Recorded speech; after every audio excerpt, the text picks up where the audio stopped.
Hello guys, most welcome this the point program of Fiji with Ayurveda.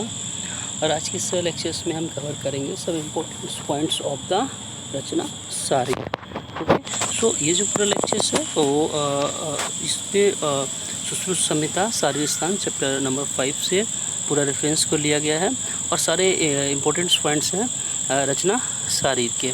और इसमें जो सडंग शारीर वाला जो प्रकरण है, जो टॉपिक है, उसके लिए आपको डिस्क्रिप्शंस में जाके जो लिंक मिलेगा उसमें जाके आप देख सकते हैं।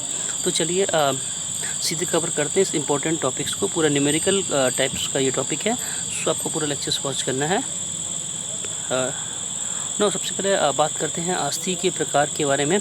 तो अस्थि के प्रकार के बारे में और इसकी संख्या के बारे में, तो type of and number of the अस्थि, इनको हम पढ़ते हैं। और इनको पढ़ने के लिए आपको एक कपाल भांति वाली जो मुद्रा है उसको आपको बहुत अच्छे से ध्यान में रखना है।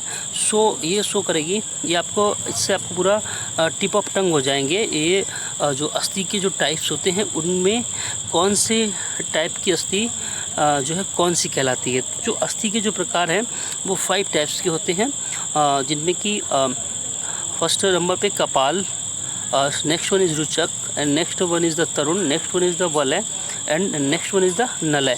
ओके, तो ये 5 टाइप्स के होते हैं, कपाल, रुचक, तरुण, वलय और नलय।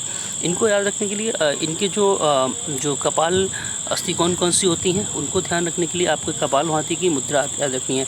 कपाल अस्थि से पूरी कपाल भांति की मुद्रा में बैठ जाइए और आपको देखिए यहाँ पे जो दिख रहा है जानू, मीन्स ये जानू का मतलब हुआ जो आपको यहाँ पे दिख रहा है जस्ट जानू। सो जानू से जानू। ओके, नेक्स्ट जो है नितम, आपको पता है नितम की बेस पे बैठे हैं तो नितम। और आपको अंश दिख रहा है, ये शोल्डर, अंश से अंश।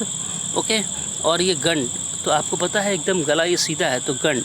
और तालु, अब इस पूरी कपाल भांति में तालु का भी रोल रहेगा, सो तालु और शंख। ओके, तो ये कपाल जो होती हैं वो कपाल में कौन कौन से हैं, जानू, नितम और अंश, गंड, तालु और शंख। आपको याद हो जाएगा ये वाला निमोनिक्स पूरा। नेक्स्ट बात करेंगे रुचक। तो रुचक से दांतों में, और तरुण यानी कि घ्राण की बात हो रही है। तो ये जो तरुण यानी कि तरुण में कौन सा होगा, यानी कि जो सॉफ्ट वाले होंगे वो कौन कौन से होंगे, एक तो घ्राण, कर्ण, ग्रीवा और अक्षिकोष। तो आपको पता है आपकी जो घ्राण है, नासा है, वो एकदम सॉफ्ट होती है तो वहाँ पे आपको तरुण, ठीक है। कर्ण भी आपको पता है इलास्टिक होता है एकदम से, तो कर्ण, ग्रीवा ये भी एकदम से तरुण है, और अक्षिकोष आपको याद रहेगा ये ऑर्बिटल कैविटी से। सो अब नेक्स्ट वलय। वलय से मतलब आपको याद रखना है पार्श्व और पृष्ठ और उदर को, उरा को। सो पार्श्व, ठीक है, आपको पता होना चाहिए पार्श्व यानी कि जो लेटरल साइड वाले हैं ये वलय, वलय में है, गोलाकार है, ठीक है। पृष्ठ आपको पता है पैक है, और उरा रीजन ये पूरा सा, ठीक है। तो ये इस प्रकार से आपका होता है। शेष बचे हुए जो कि नल्ले होते हैं, जिनको शेष नल्ले यानी कि नलय यानी कि नलक। ओके, नेक्स्ट बात करेंगे हम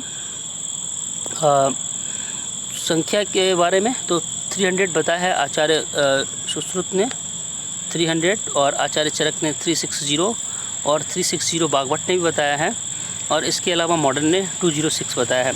इनको इनमें जो आपका रखना है कि शाखा में 120 बताया है आचार्य सुश्रुत ने, और इसके बाद कोष्ठ में 117 बताया, और 63 इन्होंने ऊद्र जत्तुगत में बताया है। इसी प्रकार से शाखा में आचार्य चरक ने 128 और 140, 92 बताया है ऊद्र जत्तुगत में।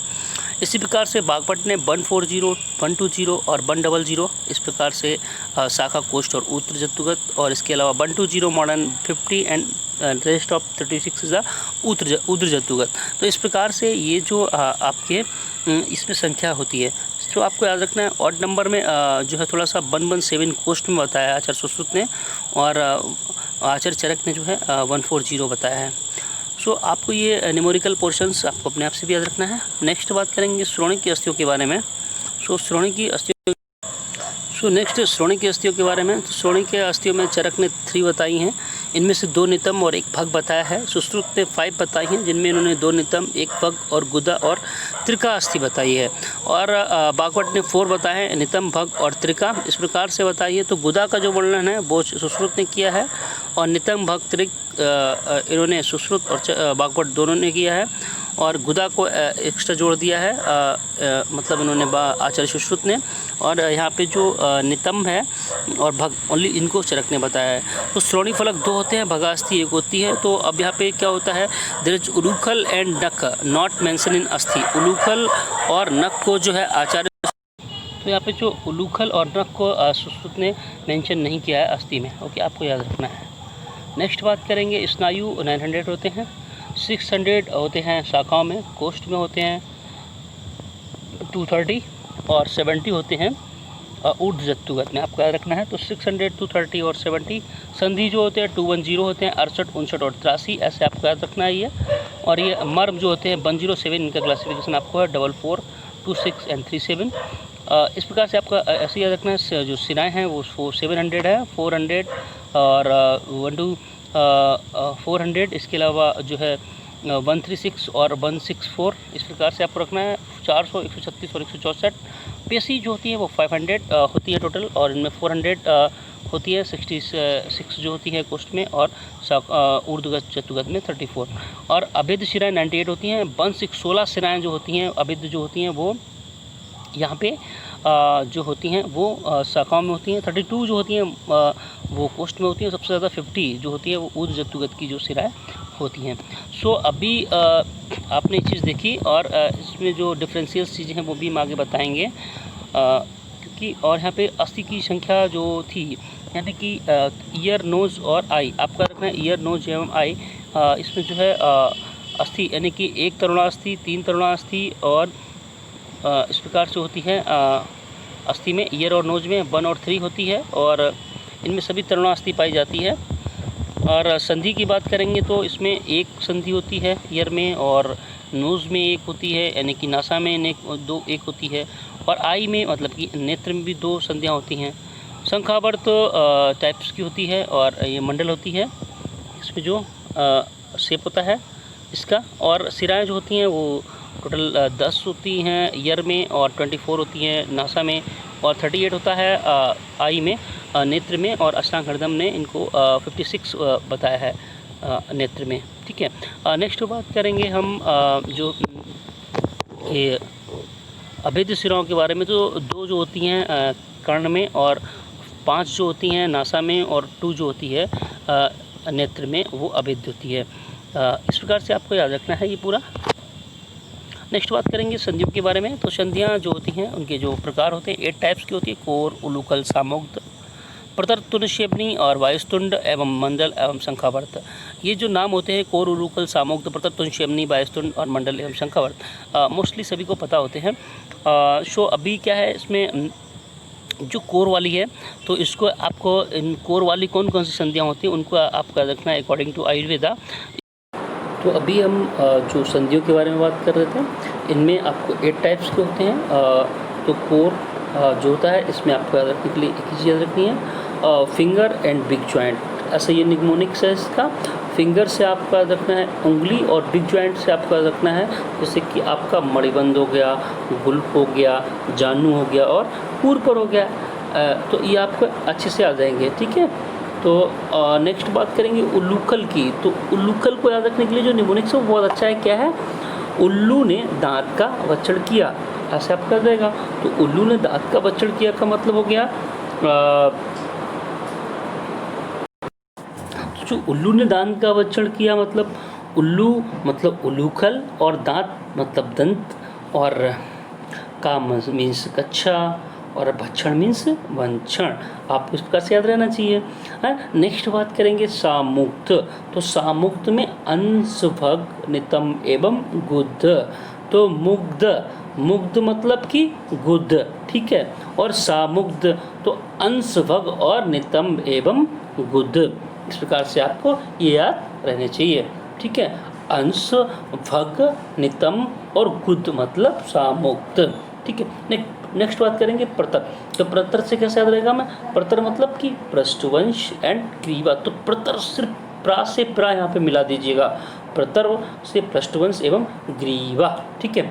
तुंड सेवनी की बात करेंगे तो सिर, कटी एवं कपाल। इसको याद रखने का जो निमोनिक्स है वो कैसे है, ये है कि जो स्विचर्स हैं और पता है आपको सिर में होते हैं, तो सिर है ना, कपाल और कटी आपका रखना है, तो सिर कटी कपाल। ओके।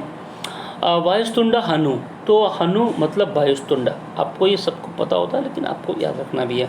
मंडल की बात करेंगे तो मंडल से आपका रहेगा कंठ, हृदय, नेत्र, क्लोम और नाड़ी। ओके, तो क्या हुआ, ये जो कंठ, हृदय, नेत्र, क्लोम, नाड़ी, ये आपका किससे है, मंडल। शंखावर्त की बात करेंगे तो शंखा से श्रृंगाटक और श्रोत्र, तो सा से सा मिला दो, श्रोत्र और श्रृंगाटक, ये आपको कैसे, शंखावर्त। नेक्स्ट बात करेंगे हम संख्या के बारे में, इसके जो नंबर्स होते हैं, तो 210 सुश्रुत ने माना है और अष्टांग संग्रह ने भी माना है। कितना माना है, 210 अष्टांग संग्रह एवं सुश्रुत ने भी और अष्टांग हृदय ने भी। तो अष्टांग संग्रह, अष्टांग हृदय और सुश्रुत तीनों ने 210 माने हैं, बट अष्टांग हृदय ने एक चीज़ और बोली है कि 2000 भी हो सकती है, तो 210/2000 बाय अष्टांग हृदय, बाकी तो सुश्रुत और अष्टांग संग्रह 210। बात करेंगे हम जो 210 का क्लासिफिकेशन जो मैंने पहले आपको बताया था, है ना, 6, 8, 5, 9, 8, 3, है ना, तो 68, 59 और 83 इस प्रकार से ये रहेगा, ठीक है ना। और नेक्स्ट बात करेंगे चरक के अकॉर्डिंग टू, इनके अकॉर्डिंग है 200। ओके, और 381 बाय काश्यप, ये हमने पहले जब काश्यप संहिता के बारे में बताया तब भी आपको बताया था। नेक्स्ट बात करते हैं हम कुछ चीज़ें क्वेश्चन मॉडर्न कोरिलेशन से भी रहते हैं, तो ये कैसे रहते हैं, तो जैसे कि अंश की हमने बात की थी अकॉर्डिंग टू आयुर्वेदा, वो आपसे हमने जो बात की थी अंश के सामुग्ध में, ठीक है, उसमें गुद की भी बात की थी, लेकिन यहाँ पे जो अंश यानी कि शोल्डर जॉइंट है उसको वॉल एंड सॉकेट जॉइंट में कौन कौन से आते हैं, वो कौन कौन से आते हैं, first is the shoulder joint, next one is the hip joint and talcocalcaneo-navicular joint। Okay, talcocalcaneo-navicular joint ये भी आता है बॉल एंड सॉकेट जॉइंट में। बॉल एंड सॉकेट में कौन कौन से, shoulder, hip and talcocalcaneo-navicular joint, ठीक है। हैंग जॉइंट कौन कौन से होते हैं, तो हैंग में एल्बो आपको याद रखनी है, ठीक है, एंकल याद रखना है और इंटरफेरेंजियल जॉइंट याद रखने हैं, ठीक है, ये याद रखने हैं। Elbow, ankle, interphalangeal joint is called known as the hinge joint. Hinge type की जो वैरायटी होती है, ठीक है। कंडाइलर साइनोवियल जॉइंट होता है नी जॉइंट। साइनोवियल जॉइंट्स की बात करेंगे तो स्टर्नोक्लेविकल जॉइंट। ओके, स्टर्नोक्लेविकल जॉइंट ये आपको याद रखना है। और एलिप्सॉइडल जॉइंट्स होते हैं, एलिप्सॉइडल वैरायटी की जो होते हैं, एलिप्सॉइडल वैरायटी में रिस्ट एंड मेटाकार्पल, ठीक है। सडल जॉइंट की बात करेंगे तो first carpometacarpal and calcaneocuboidals and first carpometacarpal, ठीक है। नेक्स्ट प्लेन जॉइंट की बात करेंगे तो एक्रोमोक्लेविकल जॉइंट्स, सब टिबियोफेबुलर जॉइंट्स एंड टेलोकल-कैल्केनियल जॉइंट, ठीक है।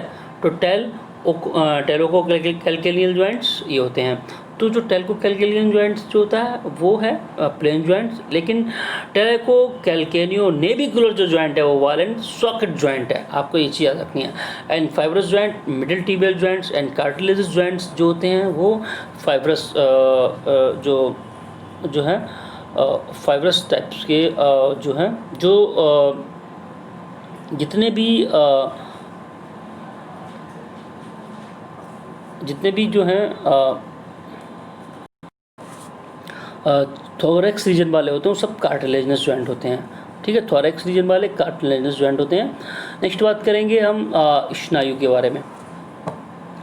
स्नायु के जो नंबर था वो हमने आपको पहले बता दिया था कि 900 था, उसका बाद में जो क्लासिफिकेशंस था वो किस प्रकार था वो भी आपको बता दिया हमने, ठीक है।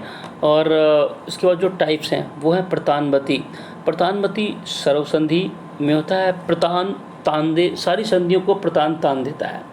प्रथु यानी कि पार्श्व, पृष्ठ और उर एंड सिर, ठीक है। तो जो प्रथु जो होता है वो पार्श्व, पृष्ठ और उर एवं सिर, ठीक है, ये क्वेश्चन भी आता है। तो पार्श्व पृष्ठ, ऐसे तो प्रतु से याद रहना चाहिए ना, पार्श्व एवं पृष्ठ, साथ में उरहा, उरहा यानी कि चेस्ट रीजन एंड सिर, ये याद रहेंगे आपको प्रतु से। और पार्श्व पृष्ठ उरा जो है बलय टाइप की क्या है, बलय टाइप की जो है अस्थि भी है। तो पार्श्व पृष्ठ उरा और साथ में सिर, ये प्रथु है, ठीक है। प्रथु टाइप के जो भी लिगामेंट्स हैं, स्नायु हैं, प्रतानवती सर्वसंधि में है। और सुशिर की बात करेंगे तो आमाशय और पक्वाशय में के अंतभाग एवं बस्ती। तो सुशिर का मतलब छिद्रयुक्त, छिद्रयुक्त कौन कौन से हैं, आमाशय, पक्वाशय और बस्ती। तो ये मैंने निमोनिकल बता दिया। वृत्त मतलब कंडरा, तो कंडरा जो होती है वो वृत्ता होती है, ये आपको याद रखना है। अब भी नेक्स्ट कुछ चीज़ें और हैं जो हमें देखनी है, जैसे कि जो रज्जुएँ 4 होती हैं, सीवनी 7 होती हैं, संगात 14 होते हैं, सीमंत 14 होते हैं और 22 जो होते हैं वो योग व स्रोतस होते हैं।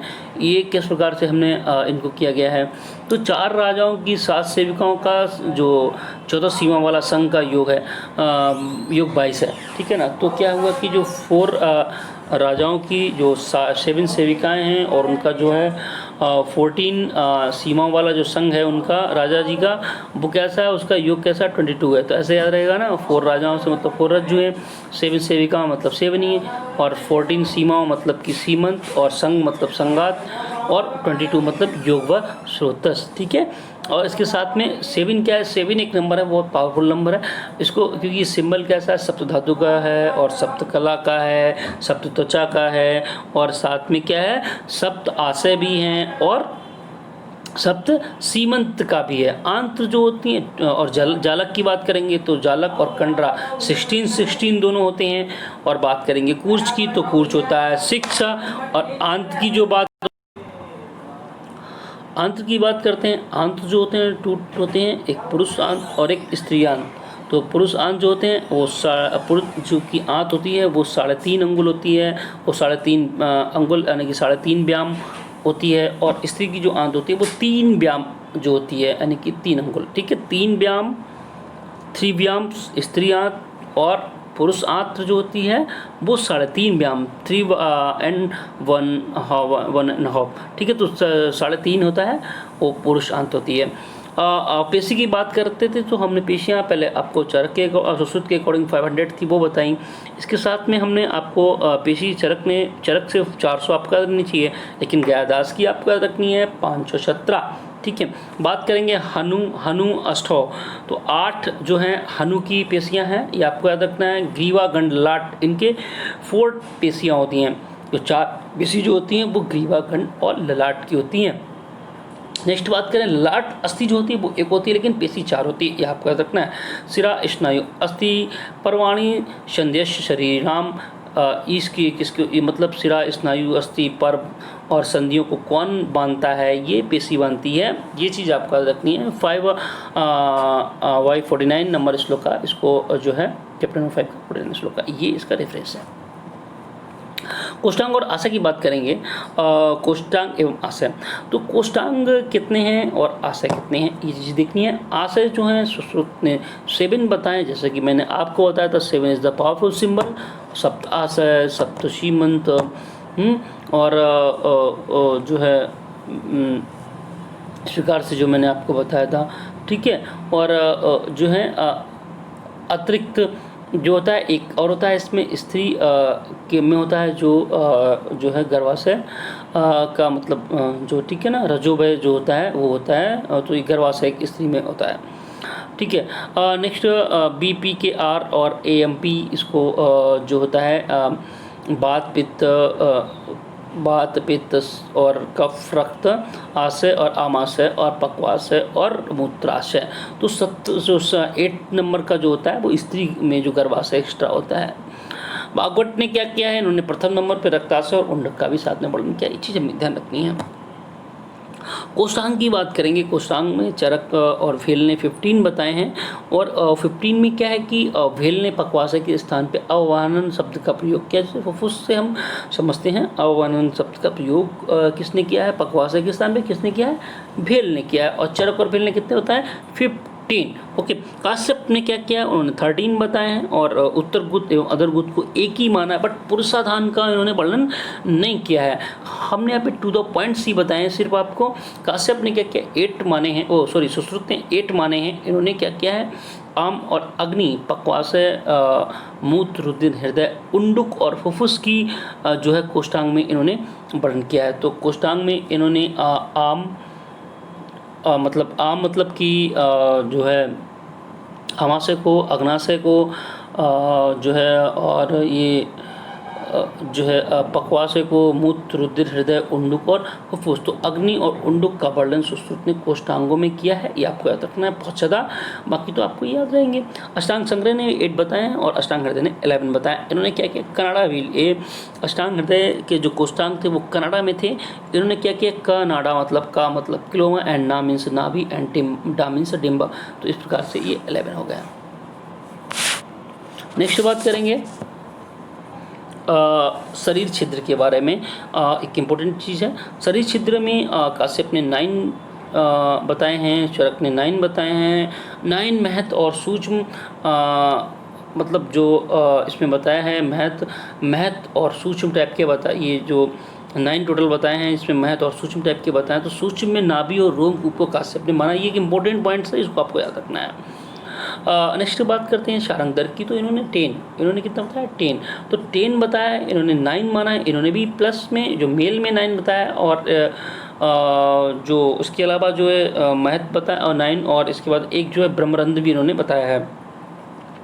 तो सारंग दर ने इस प्रकार से बताया है ये, ठीक है, 9 तो, और एक साथ में ब्रह्मरंध्र, ये सारंग दर ने 10 इस प्रकार से बताया। 9 की बात सुश्रुत ने भी की। तो देखो मेल में 9 बताएं, फीमेल में 12 बताएं। इन्होंने स्तन और साथ में योनि मतलब को योनि को, यानी कि जो रजोव का जो मार्ग होता है उसको, योनि मार्ग को इन्होंने और माना। तो स्तन और साथ में योनि, 2 स्तन और योनि।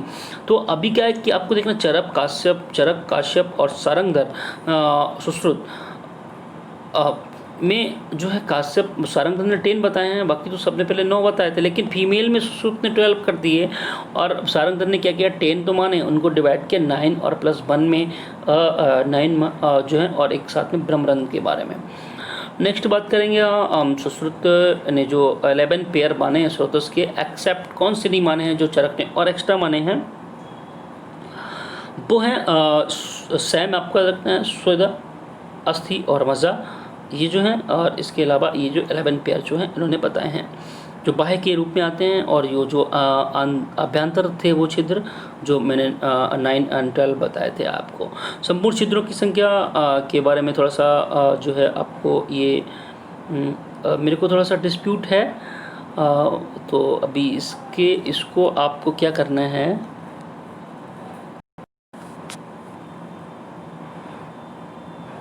संपूर्ण छिद्रों के रिगार्डिंग जो है वो यहाँ पे हमने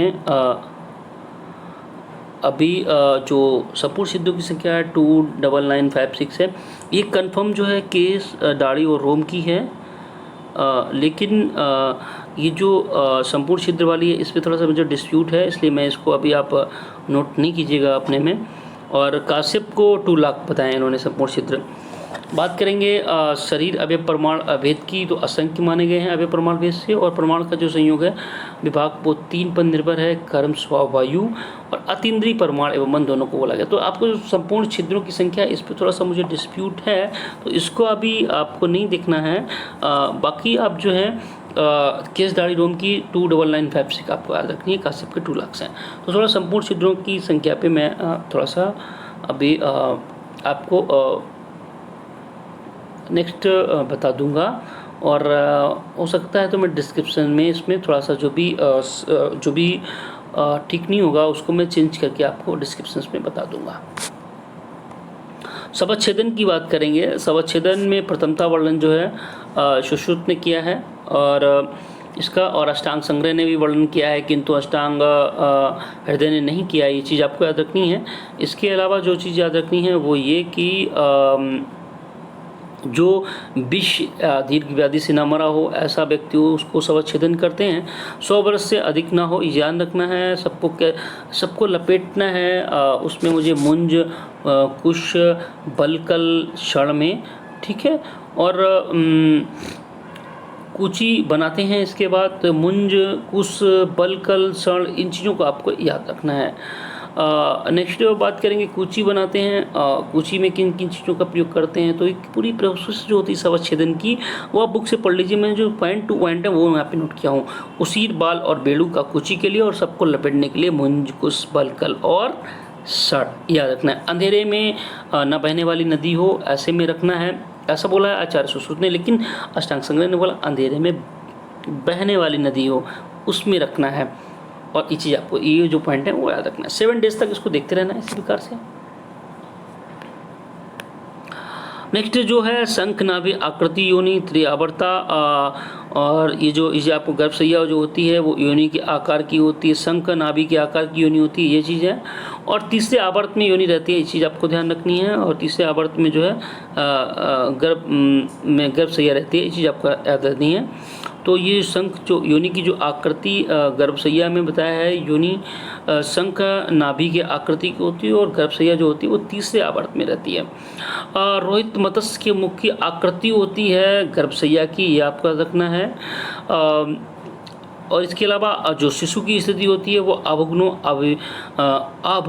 अभिमुख होती है, ऐसा श्रुत ने माना है। और जो अदर आचार्यों ने जो इसके जो डिफरेंशियल चीज़ें हैं वो हम डिस्क्रिप्शंस में डाल देंगे आपको, आप पूरा डिस्क्रिप्शंस वाली चीज़ को पढ़ लीजिएगा। तो अभुग्नो अभिमुखा शेते गर्भाशय स्त्रिया, ऐसा जो है गर्भस्थ जो शिशु होती है उसकी स्थिति होती है। इसके लिए एक चीज़ जो है गर्भ से रिलेटेड पूरे लेक्चर्स को मैं सोच रहा हूँ एक सेपरेट दे दूँ आपको, तो उसमें गर्भाशय से रिलेटेड चीज़ें हैं वो आपकी पूरी आ जाएँ। एक चीज़ और, एक थिंक लास्ट इसमें जो आपका रखनी है, त्वक पर्यंत देहस्य यो अंगम विनिश्य है, यो अयम अंगम विनिश्य है, त्वक पर्यंत देहस्य यो अयम अंगम विनिश्य शल्य ज्ञानादत्ते नैशम वर्णते अंगेशु केशु विस्तृत। ये चीज़ जो आपको इसका रेफरेंस आपका रखना है। तो शल्य की आवश्यकता क्यों कैसी आवश्यकता होती है, जो देह का त्वक पर्यंत विनिश्चय है वो किसी प्रकार का शल्य ज्ञान के बिना वर्णन नहीं कर सकता है। तो ये चीज़ें जो होती हैं आपको ये वाला त्वक पर्यंत देहस्य यो अंगम विनिश्य शल्य ज्ञाने आदृते नैश वर्णते अंगेशु केशु चित्त, ये जो है 58 नंबर का ये आपको रखना है। तो अभी क्या है, आई होप आपको ये पूरा जो लेक्चर है वो बहुत अच्छा लगा होगा, और अच्छा लगा है तो प्लीज़ बने रहिए इसी में आयुर्वेदा के साथ। अभी क्या है जो चीज़ें हैं इस लेक्चर के बाद में थोड़ा सा बात भी करना चाहता हूँ आप लोगों से कि